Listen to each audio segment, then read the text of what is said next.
John Bazzano was an Italian-American mobster and short-lived boss of the Pittsburgh crime family.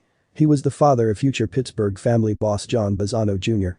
Bazzano immigrated from Italy to the United States in 1909 and as a young man lived in West Virginia and then Johnstown, Pennsylvania, working as laborer and a clerk. He became a U.S. citizen in 1916, enlisted in the military, served during World War I, and afterward married and moved to New Kensington. By 1930, he and his wife, Rose, had moved to the Pittsburgh area. The U.S. Census that year lists him as a retail merchant and confectioner. Bazzano also owned the Rome coffee shop. He also became a dealer in bootlegging supplies. Outwardly, he seemed like a good family man who could afford to lavish luxuries on his wife and 5 children. He lived in a tony suburb far from the dirty racket worlds in Pittsburgh. Folks in New Kensington, where Bazzano had lived before moving to Mount Lebanon, remembered him as a good citizen and shrewd businessman who imported olive oil and Italian foods. He certainly didn't seem like a man shoulder-deep in bootlegging and gambling. He kept that part of himself hidden, even from his family. He took over the Pittsburgh Mafia upon the assassination of boss Giuseppe Siragusa on September 13, 1931. Soon after taking control of the family, Bazzano had to fend off incursions by the Volpe family, his former allies.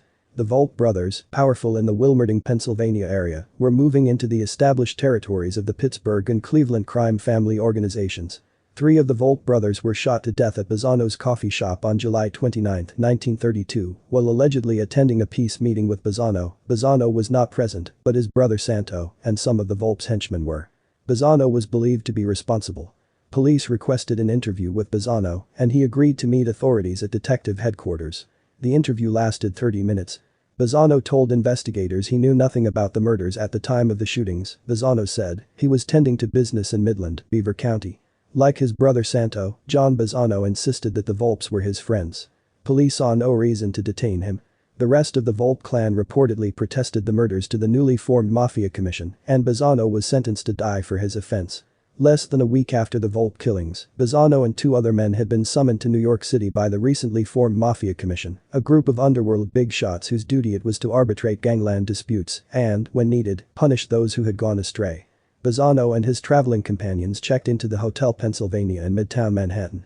One of the men accompanying Bazzano was Giuseppe Spinelli. It's unclear exactly what occurred at the meeting. A report in the press in 1935 states that Bazzano was the guest of honor at a banquet where fellow gangsters toasted him for the Volpe slayings. After the celebration, a few of those in attendance offered Bazzano a ride back to his hotel. Other reports said Bazzano was brought before the commission and asked to defend his actions, which were unsanctioned by the big bosses. Bazzano, these reports state, was less than convincing. On August 8, 1932, Bazzano's corpse was found in a large sack in Brooklyn. His arms and legs had been trussed up by rope. A blood-stained white handkerchief was stuffed in the mouth. Rope burns marred the neck. An autopsy would reveal the man had been stabbed up to 20 times with an ice pick. According to some reports, he also had his tongue cut out. Santo Volpe, a Scranton mob boss who was reportedly related to the deceased Volpe brothers, and Albert Anastasia were both suspects in the Bazzano slaying. No one was ever prosecuted for the crime. You're listening to History's Kingdom. Paul Siaka was a New York City mobster who became boss of the Bonanno crime family. In 1964, a rivalry in the Bonanno crime family started when boss Joseph Bonanno promoted his son Salvador Bonanno to the position of consigliere over senior capo Gaspar de Gregorio. The family broke into 2 factions, the Bonanno faction and de Gregorio Siaka faction. On January 28, 1966, an attempt was made on the life of Salvador Bonanno, the son of Joseph Bonanno. The Bonannos suspected capo Paul Siaka and his crew, who were loyal to Gaspar de Gregorio. The newspapers began calling the Bonanno family war the Bananas War. The shooting war began in May 1966 with what became known as the Troutman Saint ambush, where Bill Bonanno and 3 of his associates were lured to an alleged peace meeting and then ambushed from doorways, windows and rooftops along Troutman Street, but Bonanno and his associates escaped unharmed. Paul Siaka and underling Frank Mary were suspected of masterminding the botched hit, but boss Gaspar de Gregorio was blamed for the bad publicity and added police scrutiny that surrounded the shooting. After Joe Bonanno was deposed by the commission in late 1964, de Gregorio was named boss by early 1965. He made Pietro Skinny Pete Cruciata the new underboss and Nicolino Nick Alfano the new consigliere. By 1966, the commission lost faith in de Gregorio's ability to lead the crime family, and Siaka became the acting boss. The Bananas War raged throughout the second half of the 1960s, with Siaka and his top lieutenant, Frank Merry, leading the dissident faction of soldiers and shooters against the Banana loyalists. Less than a dozen men were killed during the war, but many low-level soldiers and men on both sides were beaten, shot and injured, Siaka himself the victim of an attempt on his life. The war should have ended by 1969, when deposed boss Joseph Bonanno suffered a heart attack in 1968 and promised to retire to leave New York for his home in Tucson, Arizona, where he would retire comfortably with a handful of loyal underlings at his side. Also, by 1968, Bonanno's successor DeGregorio was in ill health and stepped down as boss and retired, dying only 2 years later. The commission sanctioned acting boss Paul Siaka as the new boss of the Bonanno crime family. Siaka promoted, who he thought to be a loyal underling, Frank Merry to be his new underboss, while another Siaka underling, Michael Mike Adamo, was promoted to consigliere. Unknown to boss Siaka, soon after their promotions, Merry and Adamo began to plot against him and planned to remove him from power and possibly eliminate him altogether, but their plans were revealed, and on the night of September 18, 1968 both men disappeared, never to be heard from again. Bonanno soldier and former Merry underling Philip Rastelli, a former Bonanno loyalist who switched allegiance to the DeGregorio Siaka side at the start of the war, became a top suspect in the case for New York City police, having also been a top suspect in the Troutman Street ambush. Rastelli, who was promoted to caporigim of the old Merry crew, was never charged in connection with either the ambush or the disappearance, but he was promoted once again to consigliere by boss Paul Siaka, immediately following the disappearance of Adamo, while former Bonanno loyalist Nat Vola was promoted to underboss in place of Merry. Due to the Bananas War, in 1968 the commission forced Gaspar DeGregorio to retire and officially promoted Siaka to boss. He became boss of a much weakened crime family as rivalries and internal dissension continued between the former DeGregorio Siaka faction and the remaining Bonanno loyalists. Hostilities continued within the Bonanno crime family into 1969. The last known Bonanno crime family member to be killed was soldier Thomas Zamo, a former DeGregorio Siaka faction member, who was shot dead on May 6, 1969. With the removal of disloyal underlings, Merry and Adamo, Bonanno boss Paul Siaka attempted to unite his crime family once again by promoting the leaders of the two most influential factions outside his own. Longtime family member and former Bonanno loyalist Nat Vola was leader of what remained of the former Bonanno faction, while Philip Rastelli had gained a great deal of influence with the younger, up-and-coming members of the crime family and was now the leader of the Young Turks faction. By promoting Vola to underboss and Rastelli to consigliere, Siaka hoped to align the Bonanno crime family and bring it back to the level of power and influence within the New York Mafia it once occupied. In terms of numbers, the Bonanno crime family had always been one of the smaller of the five families, but it was also one of the most cohesive and well-structured crime families because most of its administration was family members related by blood or marriage. Now Siaka hoped to at least mend the broken ties among members and realign the three most influential factions within the Bonanno crime family, effectively removing the last of the rivalries and hostilities that were still present, creating cohesion and stability. Siaka died in August 1986 of natural causes at the age of 77. Rastelli was born and raised in Maspeth, Queens in 1918.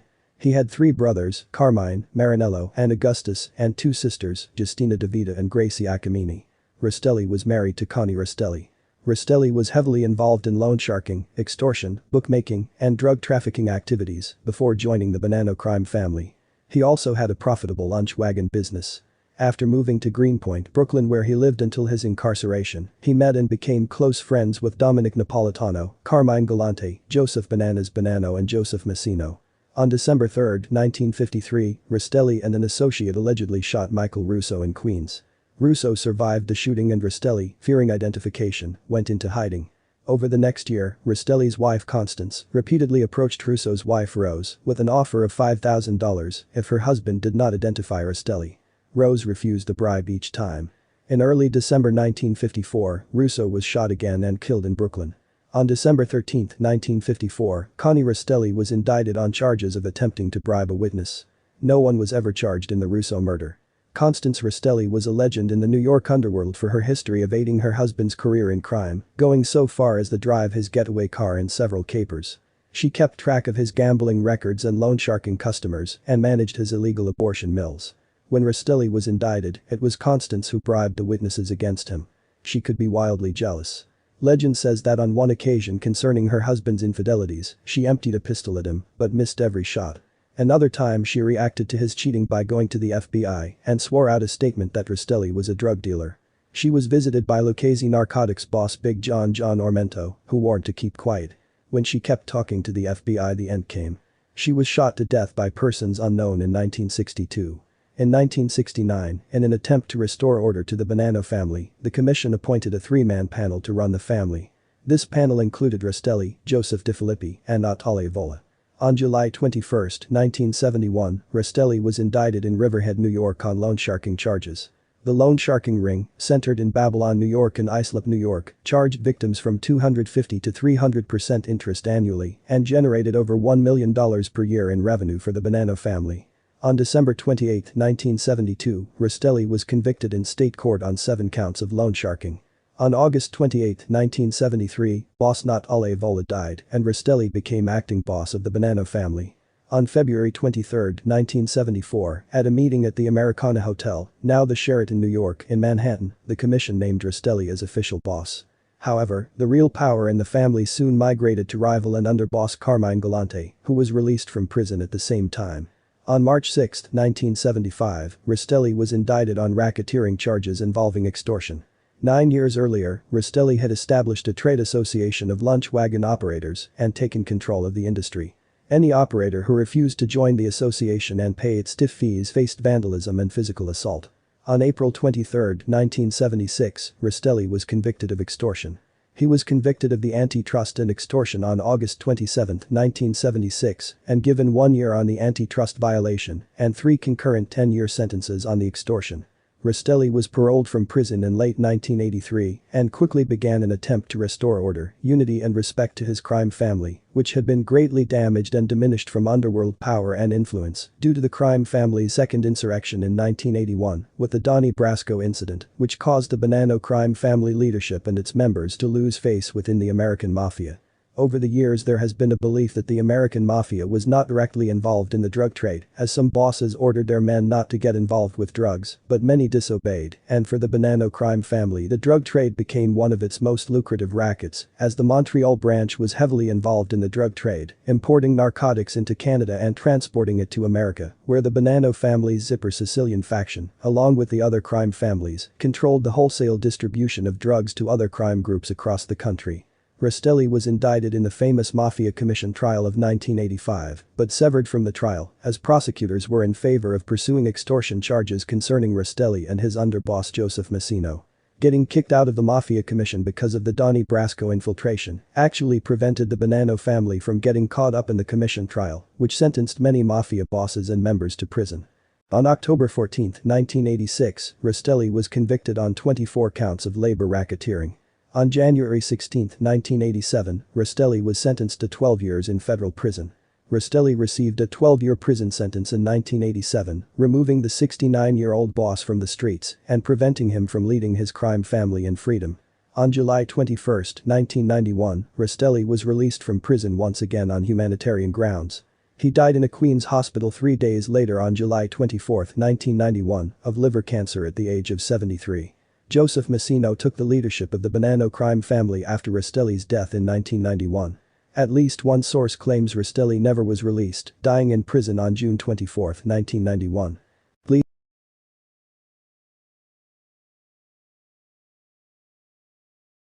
Carlo Peregno was the first boss of the Dallas crime family. He was born in Corleone in 1876. Peregno was born in the same hometown as early New York mafia boss Giuseppe Morello. Carlo and his younger brother Joseph Peregno immigrated over to America in 1901. They shortly settled in Shreveport, Louisiana. It's alleged that Peregno shortly started his own crime family based in Dallas. His brother Joseph served as his underboss. Peregno hired thugs to work for his family and also invited his friends and cousins from Italy to serve in the family as well. Peregno got involved in counterfeiting and bank robberies and soon became the ruler of Dallas. He later married an Italian 18-year-old named Clemencia in 1903. A year later they had a son named Angelo Peregno. After a successful reign as Dallas boss, Carlo died of natural causes in 1930. His underboss and brother Joseph took over the family. It is said that he ran his operations out of Houston before becoming the official boss. He ruled the family for a long time. He controlled a lot of strip joints and bars in the Houston area. He even owned a few gambling lounges, and some say he was even into narcotics. Joe Pereño allegedly committed suicide on October 27, 1956. He shot himself after a brief illness. Joe Savello took over after Joseph Pereño died. It has been rumored that the brothers were nothing more than businessmen. They did not have criminal records, and speculation about them running the mafia was just that. Law enforcement officers quickly became aware of Joseph Savello. He was convicted of prohibition violations in 1926 and served 40 days in jail. On July 12, 1928, Savello was again arrested on liquor charges. His arrest was part of a series of raids that nabbed a total of 22 suspected bootleggers around the city. Savello was arrested on St. Paul Street with two other men, Ernest Calciano and Joe DiCarlo. DiCarlo was an important bootlegger in the Dallas area and had recently begun refusing to send tribute payments to Carlo Pereño. Savello was selected to administer mafia discipline. Just 2 days after their arrest together, Savello and DiCarlo met inside the St. Paul drugstore at the intersection of St. Paul and Bryant Streets. Savello happened to be carrying a loaded shotgun at the time. As the men stood close to each other, the shotgun went off. DiCarlo was shot in the stomach. Rather than flee, Savello remained with the mortally wounded DiCarlo, protesting that his weapon had fired by accident. A native of Baton Rouge, Louisiana, Joseph Savello had moved to Dallas as early as July 1928 when he was arrested for the murder of Joe DiCarlo at the St. Paul drug store in Dallas. Reportedly, DiCarlo's dying words were that the close-range shotgun blast to his abdomen was accidental. Based on this information, a grand jury did not issue an indictment against Savello. He was an expert marksman and regularly participated in skeet shooting competitions as a longtime member of the Dallas Gun and Skeet Club. His father Philip Savello was an original member of the Dallas crime family under founding boss Carlo Pereño. His father also was involved in the construction business in Dallas. Around this time he was rumored to have become a member of the Dallas crime family. The Savellos clearly had the respect of their neighbors. His sons Charles and Joseph Savello were feared for their rumored connection to the Italian underworld. By the early 1930s, Joseph Savello had organized a crew, dubbed the Savello Gang by the Dallas Morning News, which included cousin Sam Savello, Louis Savello, Leon Savello, Frankie Ani and Joe Cassio, among others. The gang operated as associates of Dallas's Pereño crime family and was involved primarily with bootlegging and narcotics trafficking. The Savello Gang's main rival during this time was a Jewish gang headed by Nathan Biegler. In 1935, when Biegler was sentenced to 10 years in Leavenworth Federal Penitentiary, another Jewish gangster, Louis Ginsburg, came to Dallas from Chicago to reorganize the remnants of Biegler's gang. Both the Savello Gang and the Ginsburg Gang were heavily involved in the sale and distribution of morphine and heroin. The Savellos collaborated almost exclusively with associates of Lucky Luciano of New York, while the Ginsburgs' drugs came from mobsters in Chicago. In January 1937, after a 2-year undercover investigation, federal agents seized more than $150,000 of drugs and arrested members of both the Savello and Ginsburg gangs. It was called the biggest narcotics bust in Bureau of Narcotics history. Ginsburg was sentenced to 50 years in federal prison which, at the time, was the longest sentence ever given for a drug crime in the United States. He was sentenced to 15 years in Leavenworth and 5 others of the Savello gang were given lesser sentences. After his release, he resumed his organized criminal activities in Dallas and quickly moved up within the Pereño family ranks. From its beginning, the Pereño crime family was a traditional mafia organization, taking care to avoid unnecessary attention from the press and law enforcement. In fact, when family boss Joseph Pereño died at age 78, his obituary described him as a successful retired building contractor and family man. No mention was made of any involvement in the underworld. The low-key nature of the Dallas mob quickly changed once Savello assumed the reins as boss upon Pereño's death in 1956. Joseph Savello was related to Frank DeSimone, boss of the Los Angeles crime family, Antonio Musso, boss of the Rockford, Illinois crime family, James Coletti, boss of the Denver crime family. He was also a close friend or associate of former Dallas gangster Benny Binion, John Ormento, who was a captain in the Lucchese crime family, James Lanza, boss of the San Francisco crime family, Santo Traficante Jr., boss of the Tampa crime family in Florida, and Carlos Marcello, boss of the New Orleans crime family. It has often been alleged that the Dallas crime family was merely a satellite operation of Carlos Marcello's New Orleans crime family.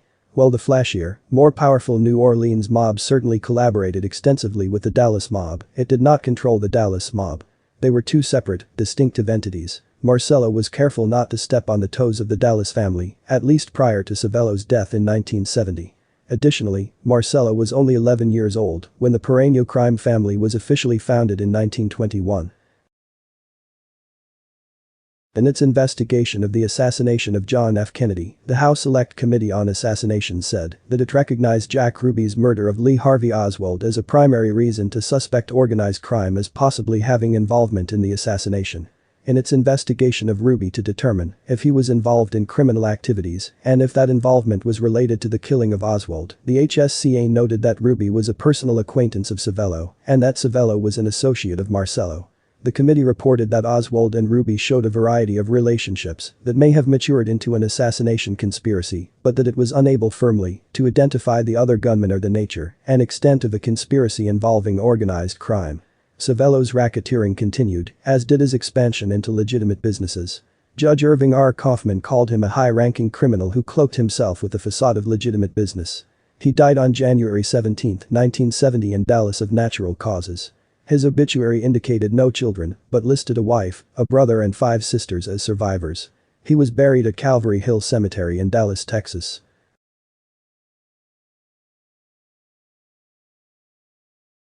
The Ciancaglinis are a group of family members, a father and his 3 sons, who were prominent members of the Philadelphia crime family. The father, Joe Ciancaglini Sr., became a member of the Philadelphia crime family in the 1970s alongside John Grand, father of mob soldier Salvador Wayne Grand. Joe Sr. worked as a soldier in Frank Sinden's crew and was a chief enforcer in Sinden's loan sharking operation. In 1980, Joe Sr. was ordered to kill Sinden for his part in the murder of family Don Angelo Bruno. Joe Sr. was then promoted to capo, captain, of Sinden's crew.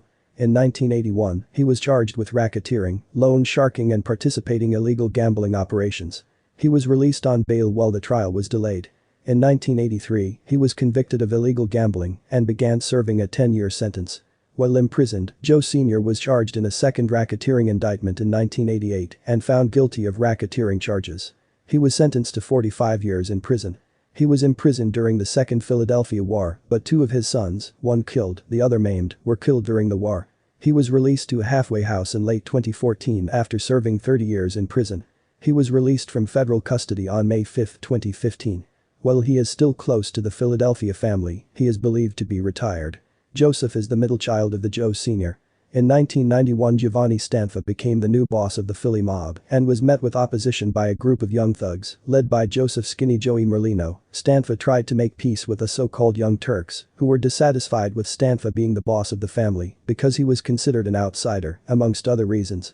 Stanfa was often seen on social occasions and mob meetings with Joey Merlino, and in September Stanfa held a secret ceremony in which Merlino, Michael Ciancaglini and Biagio Adornetto were inducted into the Philadelphia family as made members. It was around this time that he also made the 33-year-old Joseph Joey Chang Ciancaglini Jr. underboss of the family, in the interest of promoting peace between the 2 factions. For a while peace prevailed in the Philly mob, but not for long. In 1993, an all-out war broke out between Stanfa and Skinny Joey Merlino, who was eager to take control of the Philadelphia crime family on his own. In March 1993, the Merlino faction struck by attempting to murder Joey Chang in a diner he owned. He was badly wounded and was left partially paralyzed and with nerve damage. The attempted mob hit was the first caught on FBI surveillance. Due to being incapacitated, Joey Chang retired from the mafia. Michael is the youngest of the Ciancaglini brothers. During the Stanfa-Merlino mob war, Mikey Chang served as Joey Merlino's underboss. In 1993, 2 gunmen ran down on Michael inside his house and unloaded their weapons into the building. In retaliation for shooting Joey Jr., Stanfa hitmen John Vesey and Philip Coletti perpetrated a drive-by shooting on Merlino and Michael as they were standing on a street corner. Merlino was hit 4 times in the leg and buttocks, and Michael was hit 1 time in the chest, killing him. John is the oldest of the Ciancaglini brothers. John was in prison for extortion during the Stanfa-Merlino war. Having a brother on each side of a mob war, John tried to help mediate the situation from behind prison. John was released in 1995, 17 months after Michael was killed.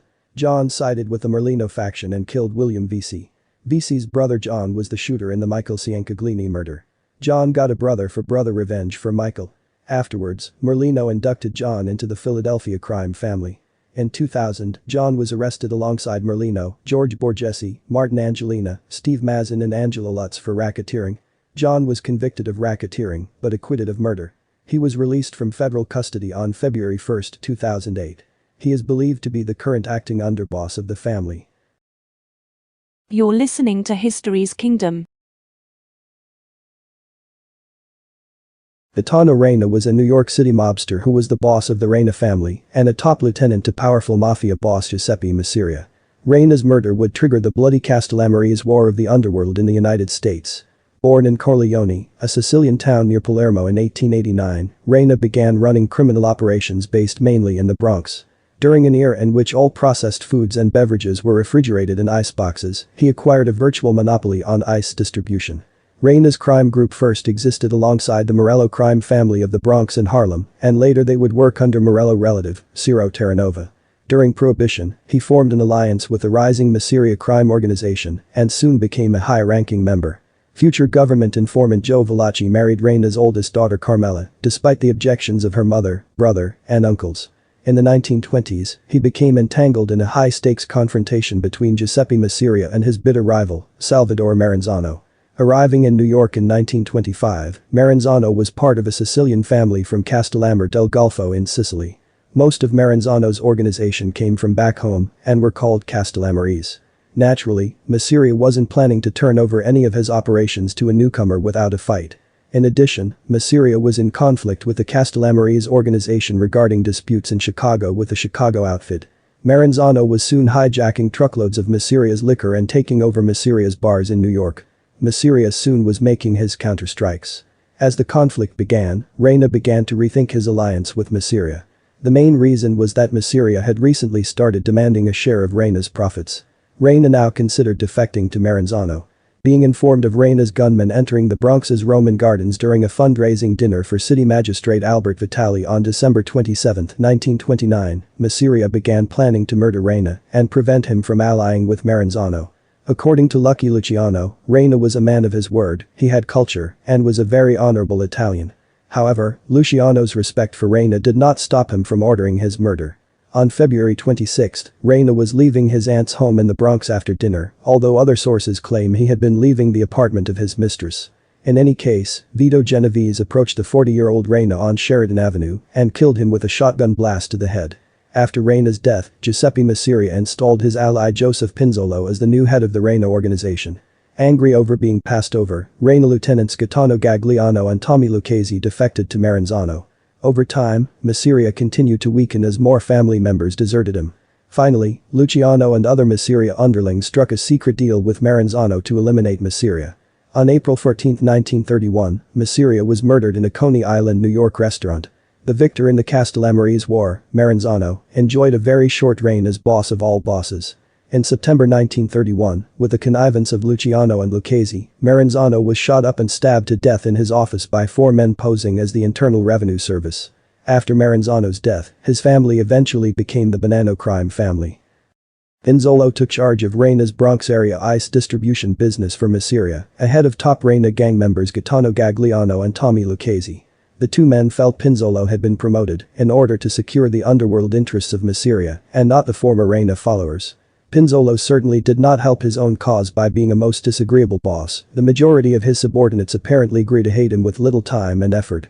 Bonanno crime family boss Joseph Bonanno later revealed that Gagliano and Lucchese formed a splinter group within the family along with several other key members, including Dominic Petrilli, a friend of Joe Valachi.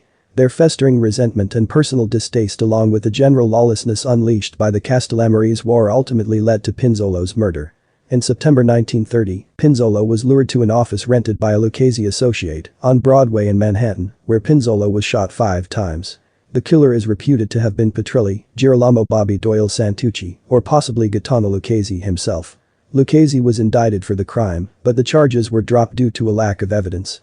Giuseppe Masseria apparently attributed the killing to rival Castellamarese boss Salvador Maranzano. The Pinzolo murder by the former Reina loyalist supports a long-held theory by mafia historians that the Gagliano-Lucchese faction kept their alliance with the Maranzano forces even after the death of Reina, while top crime family members such as Gaetano Lucchese acted as a spy for the Maranzano faction by faking support for Giuseppe Masseria. Carmine Tremonti was a New York mobster who was the boss of the Lucchese crime family.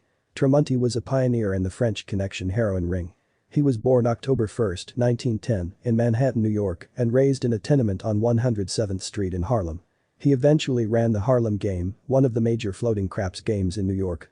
Tremonti was a beefy man who stood 5'10", had a triple chin, and bore a remarkable resemblance to comedian Jonathan Winters. His headquarters was the Stage Delicatessen in Manhattan. He lived in Whitestone, Queens, and had a wife and 3 children. One of Tremonti's sons, Louis, died at age 14. In 1922, the 12-year-old Tremonti was sent to a Catholic reform school due to truancy from school. On December 9, 1930, he was arrested on charges of robbing a rent collector. However, on December 26, a judge dismissed the charges due to lack of evidence. In July 1931, he was convicted of felonious assault and was sentenced to 6 to 15 years at the Sing Sing Correctional Facility in Ossining, New York. He was paroled in 1937, then returned to prison for a violation. During the 1963 McClellan hearings, government witness Joseph Valachi identified Tremonti as a capo in the Lucchese's crime family. In 1967, with the death of Lucchese boss Tommy Lucchese, Tremonti became the official boss of the Lucchese family. Carlo Gambino, the head of the Gambino crime family, allegedly used his influence to make Tremonti the Lucchese boss. Other sources said that Tremonti was a compromise candidate who was acceptable to the different family factions. A more common version is that the Mafia Commission designated Tremonti as temporary boss until mobster Anthony Corallo was released from prison on November 19, 1970. Tremonti was indicted on 14 counts of stock fraud and other charges. The government charged that Tremonti and other mobsters forcibly seized control of a Miami, Florida investment firm. On December 23, 1971, Tremonti was acquitted of all charges in the stock swindle case. On November 29, 1972, he was indicted on criminal contempt charges for lying to a grand jury about calls he made to Capo Paul Vario. Tremonti was convicted and sentenced on August 6, 1973, to 3 years in state prison. At the time of his appointment as temporary boss, Carmine Tremonti was almost 60 years old and in ill health. With boss-in-waiting Anthony Corallo in prison, Tremonti was expected to hold power until Corallo's release. Tremonti faced a number of criminal charges during his time as acting boss and was eventually convicted of financing a large heroin smuggling operation, the infamous French Connection. This scheme was responsible for distributing millions of dollars in heroin along the East Coast during the early 70s. Before the French Connection trail, the seized heroin was stored in the NYPD property evidence storage room pending trial. In a brazen scheme, criminals stole hundreds of kilograms of heroin worth $70 million from the room and replaced them with bags of flour. Officers discovered the theft when they noticed insects eating the so-called heroin. The scope and depth of this scheme is still unknown, but officials suspect the thieves had assistance from corrupt NYPD officers. Certain plotters received jail sentences, including such major heroin kingpins as Virgil Alessi, Anthony Lauria and Vincent Papa. He was later assassinated in the Atlanta Federal Penitentiary in Atlanta, Georgia. Papa's crew is considered to be the masterminds behind the whole scheme of stealing all the French Connection narcotics from the NYPD property room. Although never officially proven, this is considered fact as published in New York Newsday's Pulitzer Prize-winning The Heroin Trail and in Gregory Wallace's book, Papa's Game in 1974. After Tremonti's incarceration, Anthony Corallo finally took charge of the family. On October 4, 1973, as a result of Operation Shamrock, now known as the French Connection case, Tremonti and 43 other mobsters were indicted on narcotics trafficking charges. Ultimately, Tremonti was convicted in the famous French Connection case for financing a huge heroin smuggling operation. A former steward at an espresso cafe testified to hearing drug dealer Louis Ingles discuss a deal with Tremonti and seeing Tremonti nod his head in approval. Some observers felt the case was a miscarriage of justice, including crime reporters Jack Neufeld and Murray Kempton. Tremonti always denied the charges, stating, "I may be a mobster and may have done bad things, but I am not a drug dealer." On May 7, 1973, Tremonti was sentenced to 15 years in federal prison, the judge stating that he was dangerous. Anthony Corallo succeeded Tremonti as head of the Lucchese family. On October 15, 1978, Carmine Tremonti died of natural causes in prison. He is buried in Calvary Cemetery, Queens.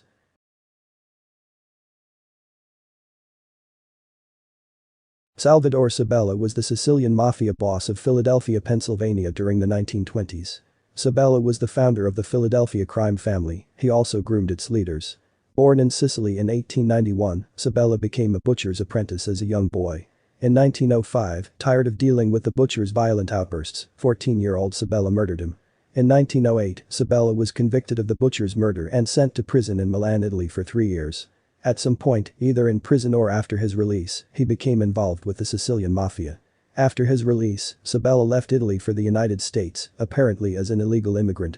In 1912, he arrived in Brooklyn, New York, and joined the Gambino crime family, which was run by Salvador Tequila, which consisted of many other Castellamarese immigrants. During the next few years, Gambino crime family consigliere Giuseppe Triana trained Sabella for a future role in the organization. In 1919, he was sent to Philadelphia to build a Castellamarese Sicilian criminal organization. As a front, Sabella started an olive oil and cheese business and a soft drink cafe.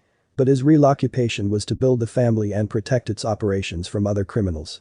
He would train future mob bosses John Avina and Angelo Bruno to run the family. In 1925, Sabella was a suspect in the murder of rival mobster Leo Lanzetti. On May 30, 1927, two rebellious members of the Philadelphia organization, Vincent Cacazza and Joseph Zangi, were shot and killed on a Philadelphia street corner. Zangi's brother Anthony provided police with sufficient evidence to indict Sabella for their murders. Sabella was acquitted, but the authorities discovered that he was an illegal alien. Towards the end of 1927, Sabella was deported to Sicily, and John Avina became acting boss. After Sabella's deportation, the Castellamarese War erupted in New York between the Castellamarese faction, led by traditional mob boss Salvador Maranzano, and a primarily Neapolitan faction led by Giuseppe Masseria. The two sides would trade gangland slings for several years. As a Castellamarese immigrant, Sabella was allied with Maranzano. In 1929, having returned to the United States, Sabella temporarily relocated to New York with 9 gunmen to fight for Maranzano. On April 15, 1931, the war ended with the murder of Masseria. At this time, Sabella returned to Philadelphia and resumed control of his family. In 1931, he was arrested for assault and battery with a motor vehicle. That same year, at age 40, Sabella retired from organized crime and permanently passed control of the family to John Avina. The reason for Sabella's retirement is unclear. The recent carnage of the Castellamarese War may have prompted him to get out for his own safety. It was said he was forced to step down, but this has been debunked by former Philadelphia wise guys. Sabella reportedly moved to Norristown, Pennsylvania, where he worked as a butcher for many years. In 1962, Salvador Sabella died of natural causes, and the throne passed for the first time within the Philadelphia mob. John Avina took over the Philadelphia crime family after the first boss. Salvador Sabella stepped down at the end of the Castellamarese War in 1931. The Philly mob sided with Salvador Maranzano faction in the underworld conflict. Avina was an odd choice as mafia boss because he was born in the Messina region of Sicily, usually not associated with the mafia tradition. During his time as boss, the Philadelphia crime family formed an alliance with Jewish organized criminals, called the 69th Street Mob. A civil war erupted in the family during the mid-1930s. The Lanzetti brothers are believed to have been responsible for the shooting death of 43-year-old Avina at the corner of Washington and Passyunk Avenues in the summer of 1936. A gunman firing from the rear window of a passing automobile shot to death both Avina and his lottery racket partner, Martin Feldstein. Police noted that 3 other attempts had been made on Avina's life in the past 10 years. There was considerable media attention to the September 18, 1937, arrest of Michael Montanaro on Philadelphia's North Broad Street. Montanaro was suspected of involvement in the murder of Avina and was shot and wounded by Detective Richard Pete McClure during the arrest. You're listening to Civilization HX. Joseph Bruno next took over the family and was a key man in the Philadelphia organization of Salvador Sabella. Sabella stepped down as boss at the conclusion of the Castellamarese War in 1931. Bruno's role in the Philly mob is unclear between 1931 and 1936. Some sources believe he competed with John Avina for dominance in the regional mafia. Bruno ran a tight and silent crew and kept money flowing, which made Avina put their personal differences aside and focus on money. When Avina was killed in 1936, the result of a feud with the Lanzetti brothers that began during Salvador Sabella's reign, Bruno became the undisputed authority in the Philly mob. Bruno lived outside Philadelphia, first in Bristol, Pennsylvania, and later in New Brunswick, New Jersey. Bruno ruled the Philadelphia underworld for a decade until his death of natural causes. Joseph Ida. In 1919, Giuseppe Joseph Ida came to America and settled in South Philadelphia. Ida met Salvador Sabella, the first boss of the Philadelphia crime family, John Avina and Giuseppe Dovi. Together the three created the Philly mob. In 1927, Ida, Sabella, and 3 others were indicted for the murder of 2 rival gangsters, however, they were never convicted. In 1946, Ida became the boss of the Philly mob. As boss, Ida created a stronger family to remove the Jewish mafia from his territory, putting an end to the Jewish syndicate in Philadelphia and South Jersey. In October 1957, Ida and his underboss Dominic Oliveto were present at the Appalachian meeting. Ida and Oliveto were arrested at the scene. Finally, he was indicted on drug trafficking charges and was deported to Italy in 1959. Antonio Pollina.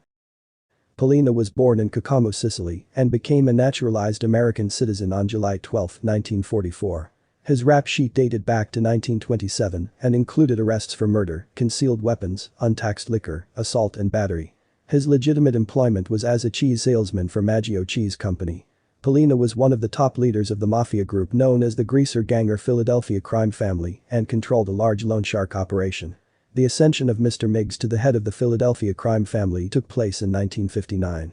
Pollina had been a favorite of former bosses Salvador Sabella, John Avina, Joseph Bruno and Joseph Ida. Pollina was handed the reins of the family when Joseph Ida fled the United States to avoid an indictment on narcotic charges. Pollina apparently never felt secure in his position at the head of the table and began plotting to murder those he felt threatened his autonomy. Angelo Bruno fell into this category. Pollina ordered Ignazio Denaro, his underboss, to murder Angelo Bruno, but Denaro instead informed Bruno of Pollina's intentions. Bruno used his connections to the commission to take Pollina's power away from him. The commission authorized Bruno to murder Pollina for reasons that have never been fully explained. The typical theory is that since Pollina plotted to kill Bruno, then he had the right to defend himself against Pollina's plot. In truth, Pollina was the boss, and if he so chose to eliminate one of his family members, the commission had no right to stop him. Whatever the case, Pollina stepped down and Angelo Bruno replaced him and kept Denaro as his underboss. In spite of the alleged murder plot, Pollina remained in Philadelphia and reportedly felt secure enough to ask Angelo Bruno to name him as his consigliere after the death of Joe Rugnetta in 1977. Bruno is said to have declined his request and placed the man who would arrange his death 3 years later instead, Antonio Caponigro. Mr. Miggs died of natural causes in 1993 at the age of 101. You're listening to Civilization HX. Angelo Bruno. Angelo the Gentle Don Bruno was a Sicilian-American mobster who was boss of the Philadelphia crime family for 2 decades. Bruno gained his nickname and reputation due to his preference for conciliation over violence. For over 20 years, Bruno ruled Philadelphia and Atlantic City with an iron fist, controlling most businesses, industries, companies, labor unions, cops, judges, politicians, and local government of both cities. Born in Villalba, Sicily, Bruno emigrated to the United States in his teens and settled in Philadelphia. The son of a grocer, Bruno was a close associate of New York Gambino crime family boss Carlo Gambino. Bruno was a cousin of mobster John Simone. Bruno dropped the name Annaloro and replaced it with his paternal grandmother's maiden name, Bruno. Bruno was married to Sue Maranca and had 2 children. Bruno owned an extermination company in Trenton, New Jersey, an aluminum products company in Hialeah, Florida, and a share in the Plaza Hotel in Havana, Cuba. His first arrest was in 1928 for reckless driving. Subsequent arrests included firearms violations, operating an illicit alcohol still, illegal gambling, amongst other charges. He earned his nickname the Gentle Don after refusing to kill a rival mobster by the name of Antonio Pollina, Mr. Miggs, during the 1950s. Both were front-runners to become the new official boss of the Philadelphia mob. After the deportation of Joe Ida, Bruno gained the approval and backing of the New York Mafia Commission to become the new boss with the help of his old friend and ally Carlo Gambino. In 1959, Bruno succeeded Joseph Ida as boss of the Philadelphia family. Over the next 20 years, Bruno successfully avoided the intense media and law enforcement scrutiny and outbursts of violence that plagued other crime families. Bruno himself avoided lengthy prison terms despite several arrests. His longest term was 2 years for refusing to testify to a grand jury. Bruno did not allow family involvement in narcotics trafficking, preferring more traditional family operations such as extortion, illegal gambling, labor racketeering, prostitution, pornography, bookmaking and loan sharking. However, Bruno did allow other gangs and criminals to distribute narcotics in Philadelphia and Atlantic City for a large share of the profits. This arrangement angered some family members who wanted a share of the drug-dealing profits. He preferred to operate through bribery and peacemaking rather than violence and murder, though he did order out of murder and violence only if need be. For instance, he banished an extremely violent soldier, Nicky Scarfo, to the then backwater of Atlantic City for being too violent and bloodthirsty.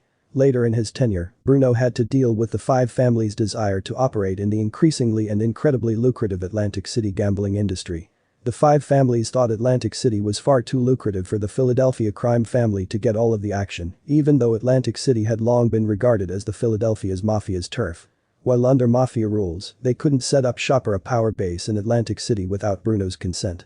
Bruno knew better than to try to challenge the omnipotent five families. Each family was far more powerful, influential and dangerous than the Philadelphia crime family, and each family of the five families were so much larger than his crime family, and Bruno knew that any attempt to challenge the mighty and invincible five families could lead to his death and the eradication of his whole empire. Instead, he allowed them to operate in Atlantic City in exchange for a sizable cut of their profits. Several factions within the Philadelphia family began conspiring to betray the aging Bruno. On March 21, 1980, the 69-year-old Bruno was killed by a shotgun blast in the back of the head as he sat in his Cadillac Seville. With him at the time of his murder was future boss of the Philly mob John Stanfa, who at the time was Bruno's driver. It is believed that the killing was ordered by Antonio Caponigro, aka Tony Bananas, Bruno's consigliere. A few weeks later, Caponigro's body was found stuffed in a body bag in the trunk of a car in New York City. About $300 in bills were jammed in his mouth and an us, to be interpreted as signs of greed. The commission had reportedly ordered Caponigro's murder because he assassinated Bruno without their sanction. Other Philadelphia family members involved in Bruno's murder were tortured and killed. After Caponigro's murder, Philip Testa led the family for 1 year until he was killed by a nail bomb at his home. Testa's death resulted from an attempt by Peter Casella, Testa's underboss, and Frank Chicky Narducci, a capo, to become the Philadelphia boss and underboss. After Testa's death, Nicky Scarfo took over the Philadelphia family. In the ensuing years, the Philadelphia family would be decimated by government informants, more infighting, and the prosecutions of Scarfo and other mobsters. You're listening to History's Kingdom. Carmine John Persico Jr., also known as Junior, the Snake and Immortal, was the longtime boss of the Colombo crime family. He was serving a sentence of 139 years in federal prison from 1987 until his death on March 7, 2019. Carmine John Persico Jr. was born on August 8, 1933, in Brooklyn, New York, to Carmine John Persico Sr. and Assunta, Susan Plantamura. Persico Jr. is the brother of Colombo capos Theodore Persico and Alphonse Ali Boy Persico, died in 1989. Carmine Persico's sons are Colombo former acting boss Alphonse Persico, commonly known as Little Ali Boy, named after Carmine's beloved older brother, and Colombo associate Michael Persico. Carmine Persico Jr.'s nephew is Theodore Persico Jr. Persico Sr. was a legal stenographer for several law firms in Manhattan and provided his family with a comfortable living. The Persico family lived in the Carroll Gardens and Red Hook sections of Brooklyn. Persico Jr. dropped out of high school at age 16. By then, he was a leader of the Garfield Boys, a Brooklyn street gang. However, one contemporary source says that in 1950 the 16-year-old Persico actually belonged to the South Brooklyn Boys, a successor gang to the Garfield Boys. A fellow gang member being fellow Colombo Anthony Scrappy Scarpati. In March 1951, the 17-year-old Persico was arrested on charges of fatally beating another youth in Prospect Park in Brooklyn. But all charges were eventually dropped. Ali Boy Persico was supposed to have come forward and taken the rap for another Carmine Persico homicide, drawing a very lengthy sentence, so Jr. wasn't sent down.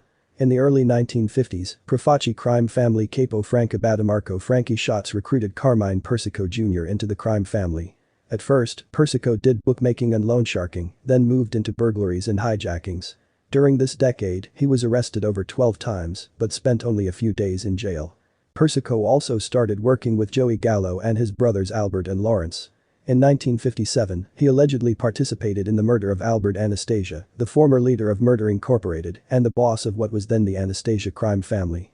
Anastasia's underboss Carlo Gambino wanted control of the family and conspired with his allies, Genovese crime family boss Vito Genovese and Profaci boss Joe Profaci, to kill Anastasia. Profaci allegedly gave the job to Persico and the Gallo brothers. On October 25, 1957, Albert Anastasia entered the barber shop of the Park Sheraton Hotel, now the Park Central Hotel, in Midtown Manhattan. As Anastasia relaxed in the barber chair, two men scarves covering their faces rushed in, shoved the barber out of the way, and fired at Anastasia. After the first volley of bullets, Anastasia allegedly lunged at his killers. However, the stunned Anastasia had actually attacked the gunman's reflections in the wall mirror of the barber shop. The gunman continued firing and finally killed Anastasia. No one was ever charged in the Anastasia killing, and there is an alternative theory that gunmen from the Patriarcha crime family of New England performed the hit. In 1984, Persico allegedly boasted of the crime to a relative. The FBI knows who really hurt Anastasia. But that fag-crazy Joe Gallo took the credit. By the late 1950s, Persico and the Gallos were becoming increasingly dissatisfied with Profaci's leadership. Profasi demanded high tribute payments from the family members and was viewed by them as a wealthy autocrat. The First Colombo War started on November 4, 1959, when Profasi's gunmen murdered Frank Abadamarco on a Brooklyn street. Abadamarco had stopped paying tribute to Profasi earlier that year with the support of the Gallo faction. It is speculated that Gambino boss Carlo Gambino and Lucchese crime family Gaetano Lucchese were encouraging the Gallos to challenge Profasi, their enemy. When Profasi took Abadamarco's lucrative rackets away from the Gallos, the warfare began. In February 1961, the Gallo faction kidnapped Profasi underboss Joseph Magliocco and capo Joseph Colombo. After several weeks of negotiation, the Gallos reached an agreement with Profasi and released the two captives. However, 6 months later, Profasi reneged on the deal, and war broke out again between the Gallos and the Profasi family. You're listening to Civilization HX. In August 1961, Persico betrayed the Gallo faction after lengthy talks with Frank Costello and an attempt to murder Larry Gallo. Profasi had secretly contacted Persico and offered him some very lucrative rackets if he would switch sides. Persico agreed. On August 12, 1961, Larry Gallo met with Persico at the Sahara Lounge in Brooklyn to discuss war strategy. When Gallo arrived, Persico's men attacked him and Persico started strangling Gallo with a garrote. However, a passing policeman witnessed the attack, forcing Persico and his men to flee. Persico supposedly gained the nickname Snake from this act of treachery. Persico was indicted later that year for attempted murder of Gallo, but the charges were dropped when Gallo refused to testify. On June 6, 1962, Joe Profasi died of cancer and Joseph Magliocco became the new family boss. But the war with the Gallo faction continued. In early 1963, the Gallos bombed Persico's car, but he escaped with minor injuries. On May 19, 1963, Gallo gunmen ambushed Persico in the Goanna section of Brooklyn. A panel truck pulled alongside Persico's new car and two men shot Persico in the face, hand, and shoulder. Persico reportedly spat out the bullet that had entered his face. Soon after the May attempt on his life, Persico was imprisoned on extortion charges. By the fall of 1963, with Joey Gallo in prison, the shooting war had ended with Magliocco the winner. In late 1963, after an unsuccessful attempt to take over the Mafia Commission, Joseph Magliocco was forced out of the family. He was replaced by Joseph Colombo, who had alerted the commission to Magliocco's plot. The Profasi crime family was now the Colombo crime family. In turn, Colombo rewarded the imprisoned Persico by naming him a capo regime. After becoming capo, Persico was constantly on the streets. Government witness Joe Valachi later testified that whenever business on the streets, Persico was always there. Persico was involved in labor racketeering, extortion, loan sharking, illegal gambling, hijacking and especially murder for hire. By the later 1960s, Persico's crew was one of the most profitable crews in the Colombo family. In 1968, he was convicted on federal hijacking charges after 5 separate trials dating back to 1960. On January 27, 1971, Persico was finally sent to prison on these charges, where he would spend 8 years. The trial was noted for the only appearance of former mobster Joseph Valachi as a prosecution witness. In February 1971, Joey Gallo was released from prison. On June 28, 1971, Colombo was shot and severely wounded at the second annual Italian-American Civil Rights League rally in Manhattan. The shooter, Jerome Johnson, was immediately shot to death by Colombo's bodyguards. Colombo survived in a paralyzed state until his death on May 22, 1978. Police concluded that Johnson was the sole shooter. Law enforcement and the mafia assumed Gallo had organized the hit. Gallo had built ties with the Black Mafia street gang and upon his release, threatened to start another gang war unless he received $100,000 compensation. On November 11, 1971, Persico went on trial in state court on 37 counts of usury, coercion, extortion, and conspiracy, all stemming from a loan sharking operation out of a Manhattan fur shop. On December 8, 1971, a jury acquitted Persico of all charges. All 12 prosecution's witnesses said they could not identify Persico. After the Colombo shooting, underboss Joseph Iacovelli assumed the role of acting boss. However, the Persico family essentially took control of the Colombos on the then imprisoned Carmine's behalf, with Carmine himself coordinating the suppression of the Gallos. On April 7, 1972, Gallo was shot and killed by Persico gunmen as he was celebrating his birthday at Umberto's Clam House in Little Italy, Manhattan. In 1973, Persico was imprisoned on hijacking and loan sharking charges. Persico's imprisonment coincided with the release of his brother Alphonse from 17 years in prison. Carmine Persico designated his brother Alphonse acting boss with support from General Angela and Carmine's brother Theodore Persico. In 1979, Persico was released from federal prison. On August 11, 1981, he pleaded guilty to a conspiracy charge of attempting to bribe an Internal Revenue Service special agent from 1977 through 1978 while in federal custody. The evidence included a recording of Persico offering the agent $250,000 in exchange for getting Persico an early release from prison. On November 9, 1981, Persico was sentenced to 5 years in federal prison. On October 14, 1984, Carmine and the rest of the Colombo family leadership were indicted on multiple racketeering charges as part of the Colombo trial. After the indictment was published, he went into hiding. On October 26, the Federal Bureau of Investigation (FBI) began a national manhunt for Persico. On January 31, 1985, the FBI named Persico as the 390th fugitive to be added to the 10 most wanted list. Persico hid in the Wanta, New York home of his cousin, mob associate Fred de Christopher, who ultimately opted to turn him in and turn state's evidence. Persico was arrested on February 15, 1985. On July 2, 1985, he was indicted, along with other mafia leaders, on a second set of racketeering charges as part of the commission trial. The aim of prosecutors was to strike at all the crime families at once using their involvement in the Mafia Commission. According to Colombo hitman and FBI informant Gregory Scarpa, in late 1986, Persico and Gambino crime family boss John Gotti backed a plan to kill the leading prosecutor and future New York City Mayor Rudolph Giuliani, but it was rejected by the rest of the commission. At the start of the commission trial, Persico decided to serve as his own lawyer. He was using an attorney for the Colombo trial. Persico believed that his history of convictions gave him sufficient experience to defend himself. His co-defendants vehemently disagreed with this decision, and the judge warned Persico that he would be waiving incompetent counsel as the grounds for an appeal. Persico received a help council of lawyers to help guide him when the prosecutors asked him questions. Persico tried to project a friendly image to the jury and urged them to put aside any preconceptions about the Mafia or Cosa Nostra. Many believe that Persico inadvertently sabotaged his own defense by acknowledging criminal activities during his cross-examinations of prosecution witnesses. On June 14, 1986, Persico was convicted of racketeering in the Colombo trial. On November 17, 1986, he was sentenced to 39 years in prison in the Colombo trial. On November 19, 1986, Persico and the other commission trial defendants were convicted of all charges. On January 13, 1987, a judge sentenced Persico to 100 years in prison as part of the commission trial, to run consecutively with his 39-year sentence in the Colombo trial. New York Times organized crime writer Selwyn Robb thought the Colombos were the most damaged by the trial, even though most of the top leaders of New York's mafia families were sent to prison. The Lucchese family, for instance, lost its entire hierarchy. In his book, Five Families, Robb noted that Persico was only 53 years old at the time of the commission trial and was far and away the youngest crime family boss in New York, though he'd already led the family for 14 years. By comparison, the other bosses were in their 70s and would have likely passed the reins to men of Persico's generation, even without the trial intervening. Persico was sent to United States Penitentiary, Marion Federal Penitentiary near Marion, Illinois, to serve both the Colombo trial and commission trial sentences.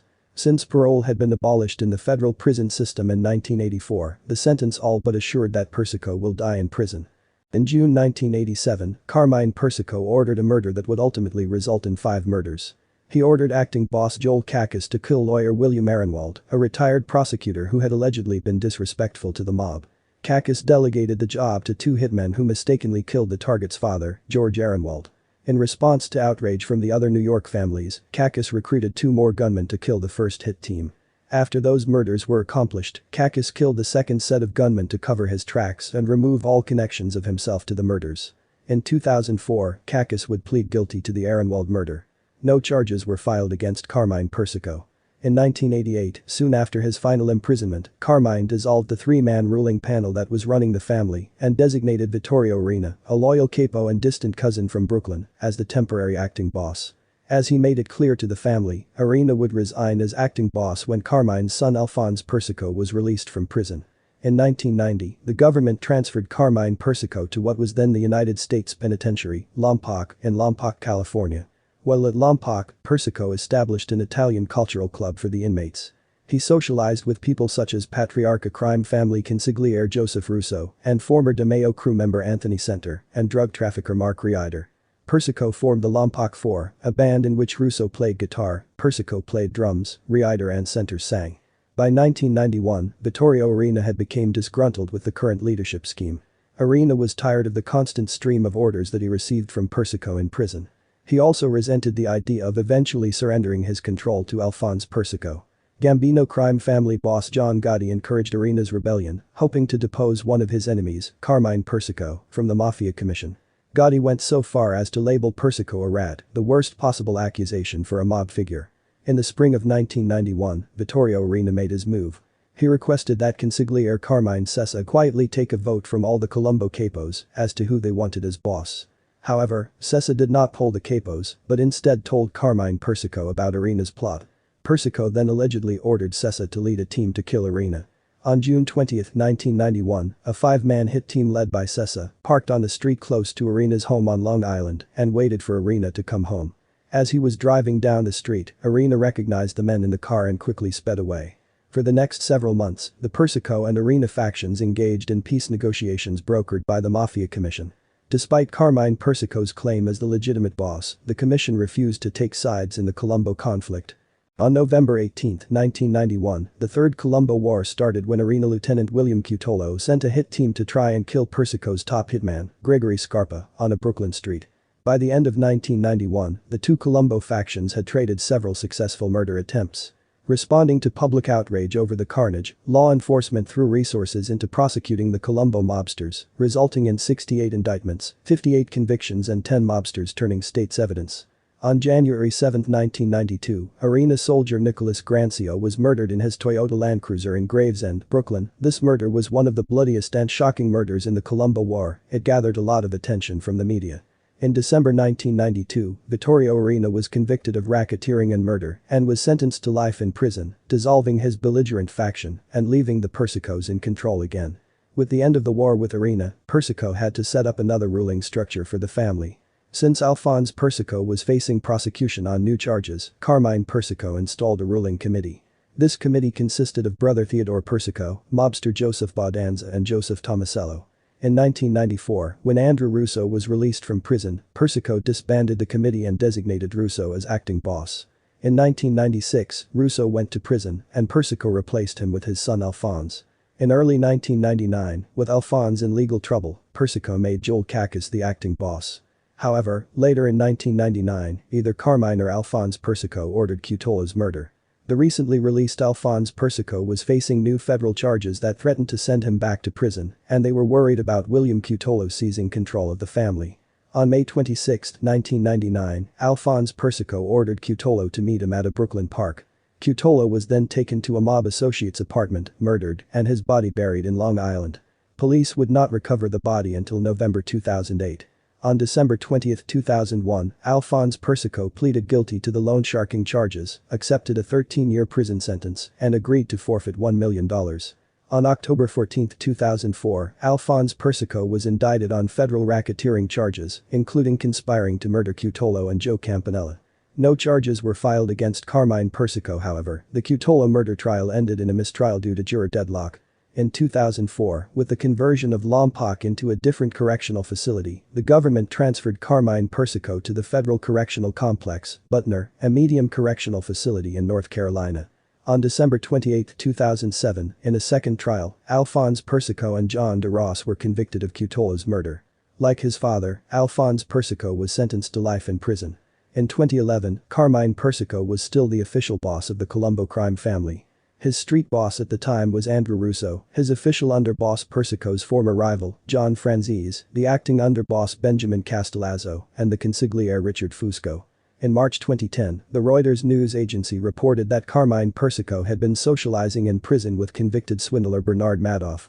The New York Post further reported that Persico loves to play pinochle and box with other mobsters and regale them with stories from his past. In September 2015, Persico had been incarcerated at Federal Correctional Complex, Butner in Butner, North Carolina, with a projected release date of March 20, 2050 when he would have been 117 years old. Rob wrote in Five Families that Persico's attempts to protect his own position and ensure that his son succeeded him nearly destroyed the Colombo family. By Rob's estimate, Persico's deceitful schemes led directly to 70 of his wise guys and associates being sent to prison, as well as 12 deaths. On March 7, 2019, Carmine Persico died at Duke University Medical Center in Durham, North Carolina.